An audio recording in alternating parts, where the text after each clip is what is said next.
Hey guys, welcome to academy of knowledge. आज से हम एक न्यू सीरीज़ शुरू कर रहे हैं जिसमें गौतम बुद्धा की टीचिंग्स और उनसे मिलने वाले लाइफ लेसन्स के बारे में बात करेंगे। ये वीडियो इस सीरीज़ की पहली वीडियो है। आई होप आपको पसंद आए। एक बार की बात है, बुद्धा और उनके डिसाइपल आनंदा एक जर्नी पर थे। उन्हें सूरज ढलने से पहले नेक्स्ट गांव पहुंचना था, इसलिए वो दोनों जल्दी जल्दी चलने लगे। बुद्धा और आनंदा की एज काफ़ी हो चुकी थी, दोनों काफ़ी थक गए। उसी वक्त पास से एक किसान गुजर रहा था। आनंदा उससे पूछते हैं, क्या आप हमें बता सकते हैं कि सबसे नज़दीकी गांव कितना दूर है? किसान बोलता है, ज़्यादा दूर नहीं, आप चिंता मत कीजिए, बस 2 मील दूर है।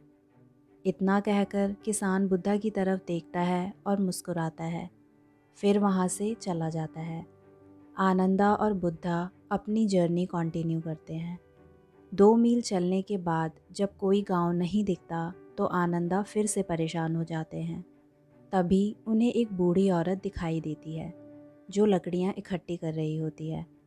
आनंदा उसके पास जाते हैं और पूछते हैं कि नज़दीकी गांव यहाँ से कितना दूर और है। वो औरत कहती है, गांव यहाँ से ज़्यादा 2 मील दूर और है, आप जल्दी ही पहुँच जाएंगे। बुद्धा और वो औरत एक दूसरे को देखते हैं और मुस्कुराते हैं, फिर वो औरत भी वहाँ से चली जाती है। आनंदा ये सब नोटिस कर रहे होते हैं। दोबारा 2 मील चलने के बाद कोई गांव नहीं दिखता। तब फिर वहाँ से गुजर रहे एक आदमी से आनंदा सेम क्वेश्चन पूछते हैं, जिसका उन्हें फिर से सेम आंसर मिलता है। फिर से 2 मील चलने के बाद कोई गांव नज़र नहीं आता। फाइनली आनंदा परेशान होकर नीचे बैठ जाते हैं और बुद्धा से कहते हैं, अब मैं और नहीं चल सकता, मैं थक चुका हूँ। मुझे ऐसा लगता है कि ये 2 मील ख़त्म नहीं होने वाले।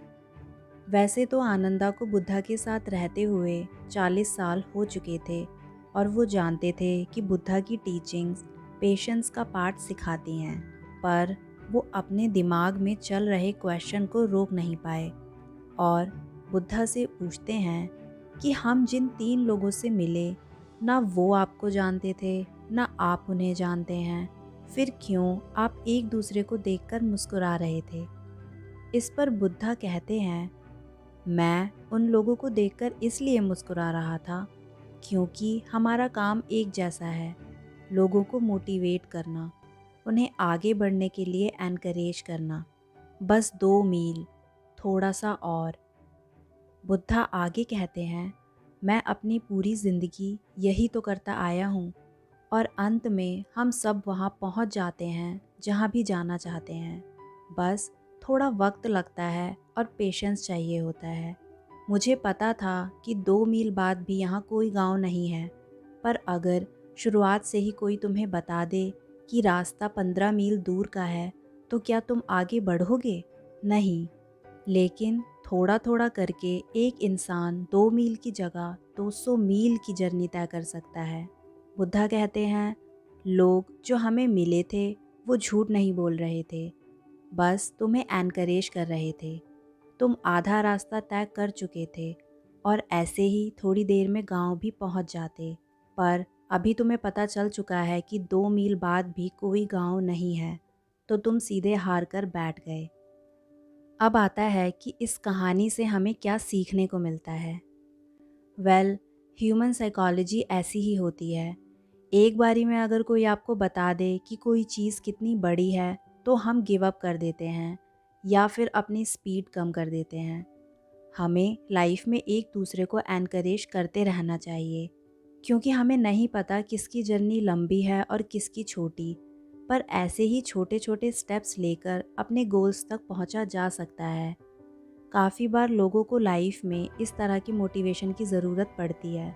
जब आप बड़ी चीज़ों को छोटे छोटे स्टेप्स में तोड़कर उस पर काम करते हैं, तो आप कुछ भी अचीव कर सकते हैं, क्योंकि इस तरह चीज़ें थोड़ी आसान हो जाती हैं। बस दिमाग में ये क्लियर रखना है कि आपका गोल है क्या, आप क्या अचीव करना चाहते हैं।